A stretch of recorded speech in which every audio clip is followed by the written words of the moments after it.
ஆக இதற்கு எவ்வளவோ காரணங்களை எங்களால் முன்னிறுத்த முடியும்.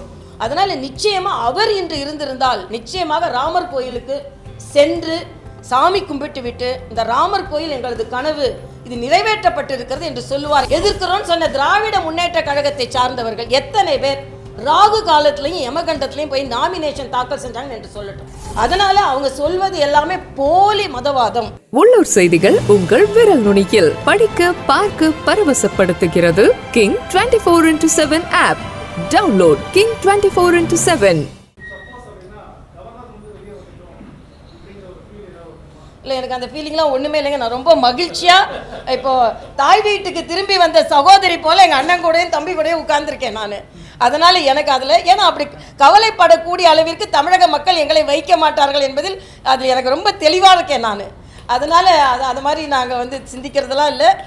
எண்ணி துணிக கருமம் தான், துணிந்த பின் எண்ணுவோம் என்பது இழுக்கு தான். நான் துணிஞ்சிட்டோம். ஏன் துணிஞ்சோன்னா எங்கள் கட்சி அந்தளவிற்கு பலமாக இருக்கிறது மட்டும் இல்லை, பாரதிய ஜனதா கட்சி தொண்டர்களுக்கு எவ்வளவு மரியாதை கொடுக்கறது என்பதுதான். துணிச்சலாக ஒரு ஆளுநர் பதவியை விட்டுட்டு வரோன்னா தொண்டர்களுக்கு மரியாதை இருக்கிற கட்சிக்கு தான் அப்படி வர முடியும். பாரதிய ஜனதா கட்சிக்காரர்களால் மட்டும்தான் இப்படிப்பட்ட முடிவை துணிச்சலாக எடுக்க முடியும். அதில் நான் ஒரு சாதாரண தொண்டர், அவ்வளவுதான்.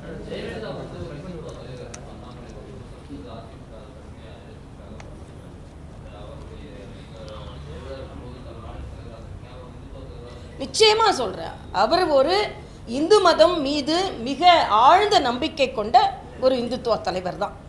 அதை இன்று அவர்கள் எதிர்க்கலாம். ஆனால் அவங்க இருக்கும்போது சொன்னதை இன்னைக்கு எதிர்ப்பவர்கள் யாருமே எதிர்க்க முடியாது. ஏனென்றால் அவர்கள் மிக தெளிவாக இருந்தார்கள். அவர்கள் இன்னைக்கு சொன்னீங்கன்னா எல்லா இடங்களிலும் நீங்கள் பார்த்தீங்கன்னா கோயில்களில் குடமுழுக்கு நடத்துவதாக இருக்கட்டும், கரசேவகர்களுக்கு பாராட்டு தெரிவித்ததாக இருக்கட்டும், கரசேவையை காரணம் காட்டி பாரதிய ஜனதா கட்சி ஆட்சி கலைக்கப்பட்ட பொழுது இது தவறு என்று மிக துணிச்சலான குரல் எழுப்பியதாக இருக்கட்டும், ராமர் கோயில் தேவை என்று தனது தொண்டர்களிடம் கையெழுத்து வாங்கி அனுப்பியவர் அவர். அன்று ராமர் கோயில் கட்டியதில் அதற்கு ஆதரவு தெரிவித்த மிகப்பெரிய இந்துத்துவ அழுத்தமான நம்பிக்கையுடைய இந்துத்துவ தலைவர் அவர். அதே மாதிரி கோயில்கள் எல்லாம் அன்னதானம் போட்ட தலைவர் அவர். அதனால் மிக தெளிவாக அதே மாதிரி ராமசேதுக்கு மற்ற இங்கே திராவிட முன்னேற்ற கழகத்தை போன்றவர்களாம் எதிர்ப்பு தெரிவிக்கும் போது அதற்கு ஆதரவு தெரிவித்தவர். ஆக இதற்கு எவ்வளவோ காரணங்களை எங்களால் முன்னிறுத்த முடியும்.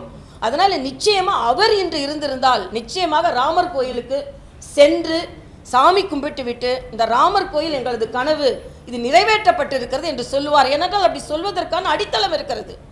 கரசேவகை பாராட்டி இருக்கிறார், ராமர் கோயில் வேண்டும் என்று அவர் அழுத்தமாக சொல்லி இருக்கிறார். கரசேவையில் ஈடுபட்ட தொண்டர்களின் மீது நடவடிக்கை எடுக்கும் பொழுது அதை கடுமையாக எதிர்த்திருக்கிறார்.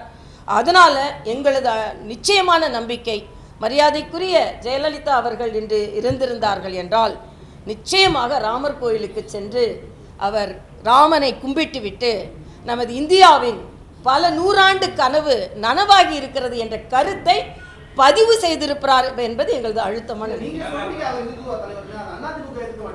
இல்லை, அதிமுக அவங்க அதே அதிமுகவோட கொள்கையில் அந்த தலைவர்கள் இருந்தாங்க. நான் என்ன கேட்குறேன், அவர் கரசேவையை ஆதரித்த போது அங்கே உள்ள இன்னைக்கு எதிர்ப்பு பேசுறவங்கலாம் எதிர்த்தாங்களா? இல்லை, குறுகிய வட்டம் இல்லை, இது பெரிய வட்டம். இது நாங்கள் அவரை இன்னும் பறந்துபட்டு இந்தியா முழுவதும் அவர்களை கொண்டு செல்ல விரும்புகிறோம். நீங்கள் பெரிய வட்டம், இது குறுகிய வட்டத்தில் தான் நீங்கள் அந்த அம்மாவை வைக்க முயற்சி செய்கிறீர்கள். நாங்கள் பெரிய வட்டத்திற்கு அவர்களை எடுத்து செல்ல விரும்புகிறோம் என்பதுதான் எங்களது கருத்து.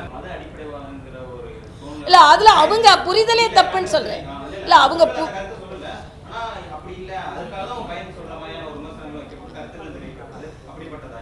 இல்லை அப்படி பார்த்தா நம்ம மரியாதைக்குரிய மேடம் ஜெயலலிதா அவர்கள் எவ்வளவு ஆன்மீக நிகழ்ச்சிகளில் கலந்துக்கிட்டாங்க, எவ்வளவு ஆன்மீகத்தின் மீது நம்பிக்கை உடையவர்களாக இருந்தார்கள், கால நேரத்தை எவ்வளவு சிறப்பாக பின்பற்றினார்கள். இங்கே உங்களுக்கெல்லாம் நினைவிருக்கும், கால நிர்ணயம் செய்து அதே நேரத்தில் தான் தமிழ்நாடு முழுசும் எல்லாரும் நாமினேஷன் தாக்கல் செய்யணும்னு அவங்க நேரடியாக சொன்னாங்க. ஆனால் நான் இன்னொரு கேள்வி கேட்டேன் ஒரு பேட்டியில், இன்று இந்துத்துவாயை எதிர்க்கிறோம், சனாதானத்தில் உள்ள நம்பிக்கை, நாங்கள் சனாதானம்னா நீங்கள் சொல்கிற மாதிரி ஏற்றத்தாழ்வு இல்லை, அது ஒரு வாழ்க்கை முறை, ஒரு நேர்மையான வாழ்க்கை முறை, எதிர்க்கிறோன்னு சொன்ன திராவிட முன்னேற்ற கழகத்தை சார்ந்தவர்கள் எத்தனை பேர் ராகு காலத்திலையும் யமகண்டத்திலையும் போய் நாமினேஷன் தாக்கல் செஞ்சாங்க என்று சொல்லட்டும். நான் தென் சென்னையில் எனக்கு நம்பிக்கை இருக்குப்பா, அதனால் நான் ஒரு நேரத்தை குறித்து கொடுக்குறேன். இல்லை தென்சென்னை வேட்பாளர் திராவிட முன்னேற்ற கழக வேட்பாளர் ஏற்கனவே அந்த நேரத்தை தான் குறித்து கொடுத்துருக்காங்க. ஏன்னா அது நல்ல நேரமா. ஆக நீங்கள் இதைத்தான் நாங்கள் எதிர்க்கிறோம். நான் மறுபடியும் சவால் விடுகிறேன்.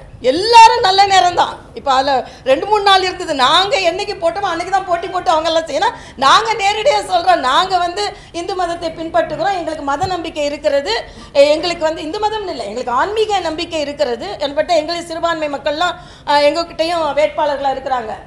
ஆன்மீக நம்பிக்கை எங்களுக்கு இருக்கிறது. ஆனால் நாங்கள் நேரத்தை பின்பற்றோம், நேரடியாக சொல்லிட்டோம். ஆனால் இவங்க நாங்கள் எங்களுக்கு எல்லாம் நம்பிக்கையே இல்லை, நாங்கள்லாம் பகுத்தறிவுனால ஏதோ மத நம்பிக்கைக்கு எதிரானதுன்னு பேசி கொண்டிருப்பவர்கள் நல்ல நேரம் பார்த்தானே நீங்கள் செய்கிறீங்க. ஸ்டாலின் கூட்டத்தை என்னைக்கு ஆரம்பித்தார்? நான் உங்களுக்கு பஞ்சாங்கத்தை எடுத்து காண்பிக்கிறேன். நேர கால அவகாசம் எல்லாம் பார்த்து தான் ஆரம்பிக்கிறாங்க. இதை நான் சவாலாகவே விட முடியும் என்னால். அதனால் அவங்க சொல்வது எல்லாமே போலி மதவாதம் என்பதைத்தான் நாங்கள் சொல்கிறோம். மதச்சார்பின்மை, போலி மதச்சார்பினை பேசி கொண்டிருக்கிறார்கள். நாங்கள் உண்மையான மதச்சார்பின்மை பேசி கொண்டிருக்கிறோம். உள்ளூர் செய்திகள் உங்கள் விரல் நுனியில். 200 கோடி பார்வையாளர்களை கடந்து கிங் 24x7 ஊடகம் செய்தி, பொழுதுபோக்கு, உடல் நலம், தன்னம்பிக்கை, வேலை வாய்ப்பு, சினிமா செய்திகளை படிக்கவும் பார்க்கவும் பரவசப்படுத்தவும் ஒருங்கிணைந்த செயலியை அறிமுகப்படுத்துகிறது. Download king 24x7.